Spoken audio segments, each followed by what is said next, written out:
与其参考已有秘法，以攻击之法确实适合。那可不一样。仆从又能如何？这仆从，他的不朽神躯增了数倍，有神力做最后一搏。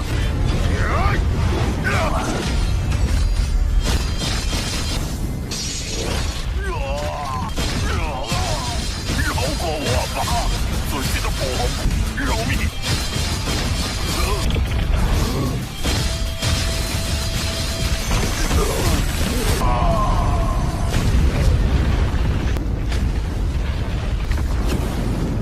做最后一搏，他的不朽神体中。Halo kalian semua, selamat datang di channel Donghua Master. Bagaimana kabar kalian semua? Mimin harap kalian semua baik-baik saja. Dan pada video kali ini kita akan melanjutkan alur cerita dari serial Donghua Soulstar episode ke-183, yang pada cerita sebelumnya Lo Feng telah menelusuri wilayah ke-9 dari benua Yanjing sampai tak sengaja bertemu Nolashan, dan Lo Feng menghabisi Nolashan secara diam-diam untuk balas dendam kepada Nolashan, dan juga setelahnya Lo Feng melanjutkan perjalanannya lagi dengan memburu pihak musuh yang berada di ranah Andying menggunakan tanaman penelan bintangnya, yang hal itu membuat Lo Feng terkenal di benua Yanjin dengan Lo Feng memiliki julukan sebagai pelahap bintang karena tanaman penelan bintangnya Lo Feng yang menjadi senjata utamanya Lo Feng, yang juga setelahnya Lo Feng tanpa sengaja bertemu dengan 12 ranah Andying, dan itu merupakan inti cerita pada cerita sebelumnya. Kalau gitu pun sekarang langsung saja kita masuk ke bagian cerita terbaru. Cerita ini berlanjut dengan diperlihatkan para pasukan militer dari ras manusia yang tiba-tiba saja mereka merasakan adanya gelombang pertempuran yang dari jarak 1 juta kilometer.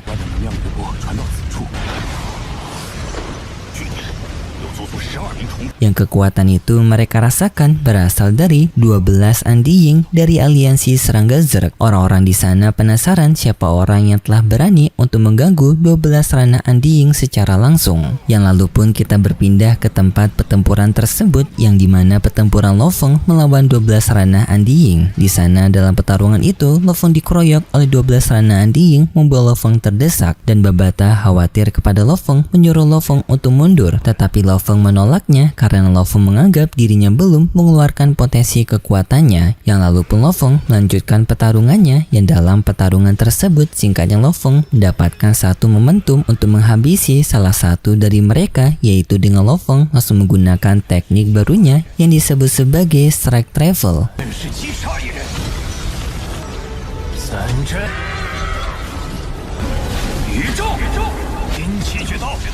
Lo Feng dengan kecepatan tinggi melesat ke arah dari salah satu musuhnya, yang langsung pun Lo Feng menebaskan pedangnya kepada musuh tersebut, yang tebasan pedang Lo Feng mengandung kekuatan dari cakaran dewa binatang yang membuat separuh tubuhnya hancur.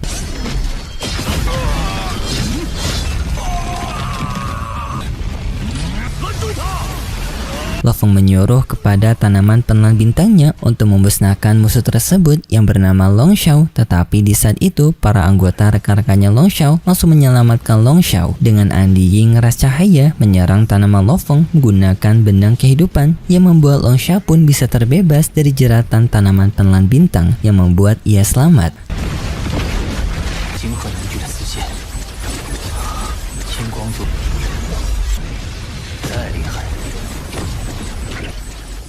Teknik benang kehidupan dari ras Andying cahaya mencoba untuk menahan pergerakan dari tanaman penelan bintang, yang untungnya tanaman penelan bintang masih jauh lebih kuat daripada ras Andying cahaya ini, membuat ia bisa terbebas, yang langsung pun tanaman penelan bintang kembali lagi menyerang para Andying tersebut, yang juga Lo Feng menyerang mereka menggunakan teknik dari benua Sui Luo.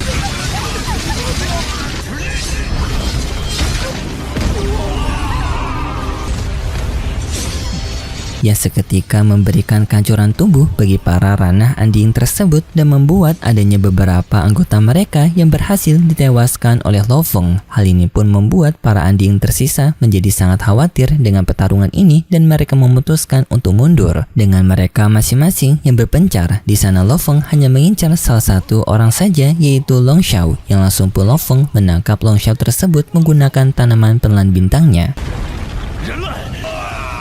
怎样？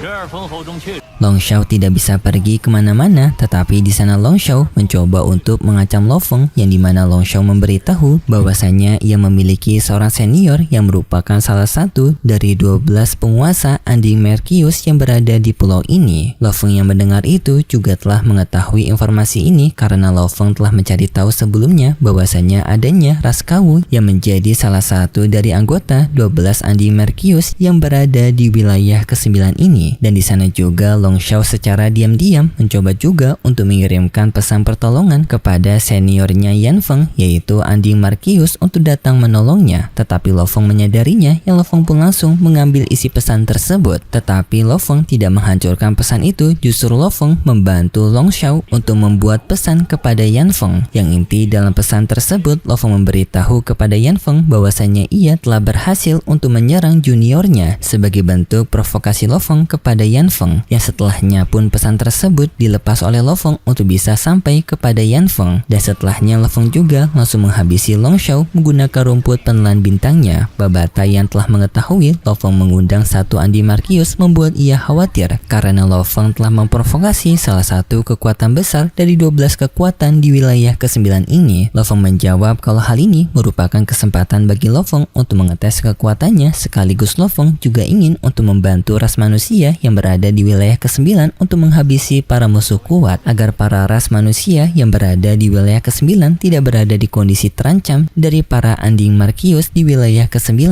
Yang lalu pun kita berpindah kepada sang ranah Anding Markius yang dimaksud, yaitu Yan Feng, yang di sini juga Yan Feng mendapatkan laporan dari para teman-temannya Long Shui sebelumnya bahwasanya sang pelahap bintang alias Lo Feng telah menghabisi Long Shui dan juga memprovokasi para anggota ras Kawu mereka. Hal ini pun seketika membuat Yan Feng menjadi sangat marah dengan mengeluarkan aura kekuatan domain apinya. Ia mengatakan kalau Lo Feng telah bertindak berlebihan untuk menghabisi juniornya dan menghina suku rasnya. Yan Feng berjanji kalau ia akan balas dendam kepada ras manusia dengan menghancurkan Lo Feng terlebih dahulu. Yang lalu pun Yan Feng dengan kecepatan tinggi pergi menuju ke lokasinya Lo Feng. Tak lama kemudian Yan Feng telah sampai di tempatnya Lo Feng, yang di sana Yan Feng memberikan pujiannya kepada Lo Feng karena Lo Feng yang tidak mencoba kabur darinya. Lo Feng menjawab Yan Feng dengan bermaksud merendahkannya, yaitu Lo Feng meminta kepada Yan Feng untuk tidak mengecewakan dirinya karena Lo Feng sudah lama menunggu. Yan Feng yang mendengar itu pun sangat marah, yang langsung pun pertarungan mereka berdua dimulai. 比此前硬抗12名不朽围攻还要难，好可怕！ 狂妄之徒，受死！ Yang mereka berdua langsung beradu pukulan, yang dalam peraduan tersebut Lo Feng baru pertama kali merasakan kekuatan Anding Markius dan merasakan perbedaannya sangat jelas. Kekuatan yang dimiliki Anding Markius jauh lebih tinggi daripada Anding biasa, bahkan 12 Anding sebelumnya yang Lo Feng hadapi secara bersamaan masih lebih mudah dihadapi oleh Lo Feng daripada bertarung melawan Yan Feng yang sendirian. Setelah mereka berdua saling beradu pukulan, Lo Feng langsung bertarung serius dengan ia menggunakan teknik dari pergerakan strike travelnya. Dengan Lo Feng memiliki 3 tubuh, yang ketiga tubuh itu langsung menyerang ke arah Yan Feng secara bersamaan. 你再也无法命中我实力，挡在正面接下一击。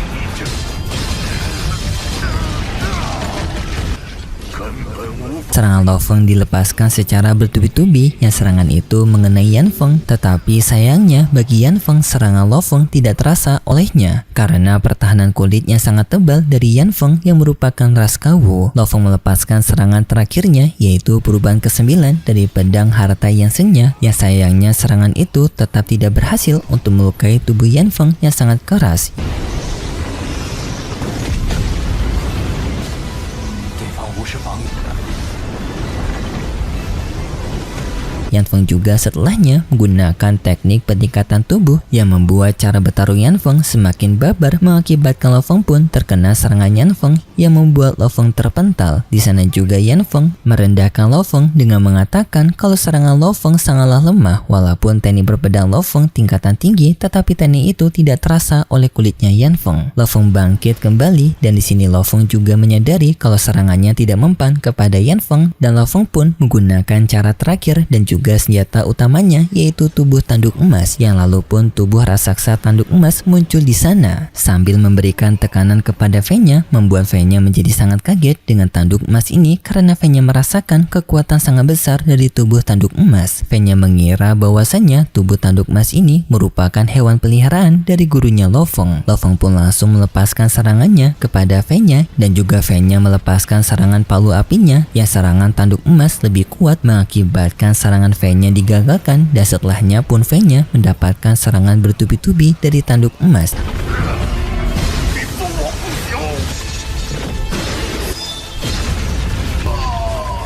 V-nya yang menerima serangan tanduk emas merasakan kalau kekuatan seperti ini seharusnya tanduk emas berada di ranah Undying Emperor yang setiap sekali cakaran dari tubuh tanduk emas bisa menghancurkan tubuhnya V-nya. Tetapi sayangnya karena V-nya merupakan Undying Markius, ia dapat regenerasi dengan sangat cepat bahkan dalam hitungan detik. Setiap tubuh V-nya dihancurkan oleh tanduk emas, V-nya dapat mengembalikan tubuhnya dalam hitungan detik dengan energi Undying-nya. Seolah-olah tanduk emas sekarang seperti memukul air yang tidak bisa ia hancurkan karena dapat membentuk kembali tubuhnya setiap kali hancur. Lo Feng sendiri juga telah menghitung dengan semua harta yang ia miliki, kekuatan tanduk emas sekarang sudah menyamai 16.600 dari ranah penguasa sektor yang jika digabungkan setara dengan ranah Undying Emperor. Tetapi Lo Feng menyadari hal itu cukup percuma jika menghadapi ranah Undying Markius yang memiliki energi Undying untuk bisa meregenerasi tubuhnya V-nya terus menerus. 用神力做最后一搏。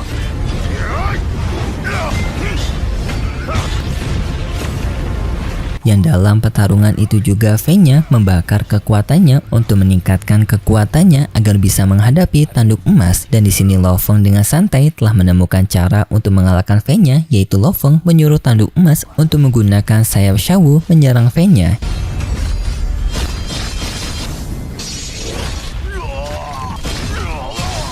Yang serangan itu pun diterima V-nya, mengakibatkan V-nya merasakan kalau kekuatan Undying-nya berkurang 2% setelah menerima sayatan dari sayap Shawu tanduk emas. Hal ini membuat V-nya menjadi sangat kaget dan juga penasaran bagaimana bisa kekuatannya menurun setelah menerima serangan sayap tersebut. V-nya yang berada di kondisi terpojok yang langsung mencoba untuk meminta ampun kepada Lo Feng, tetapi Lo Feng tidak mendengarkannya dan tanduk emas tetap menyerang V-nya.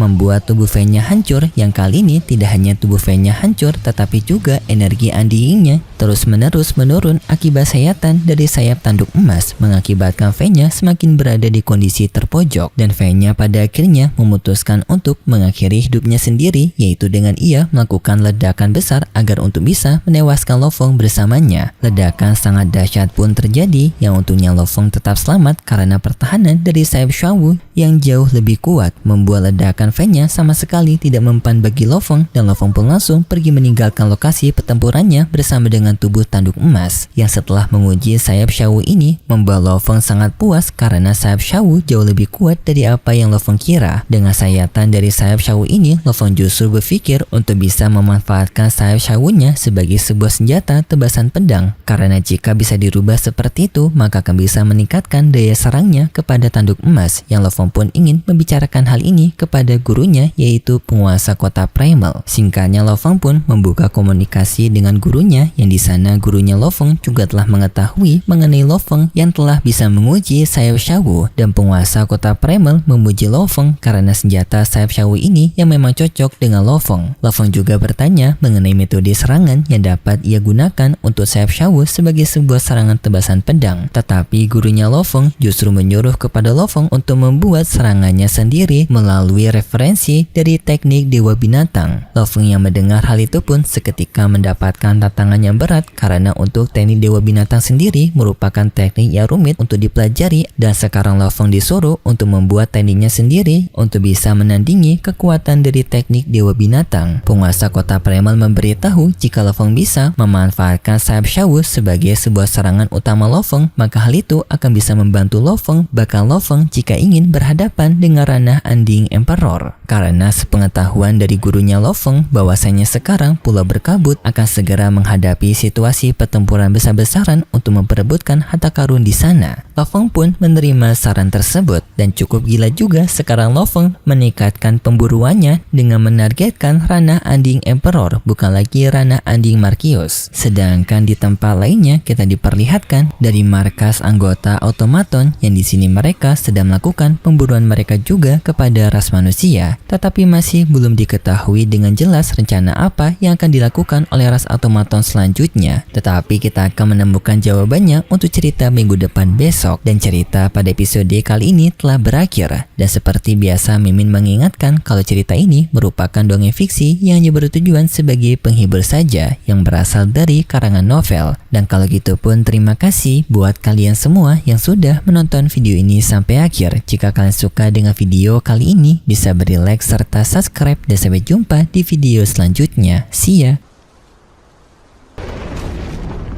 与其参考已有秘法，以攻击之法确实适合。那可不一样。这仆从又能如何？这仆从，他的不朽神躯帮了数倍，有神力做最后一搏。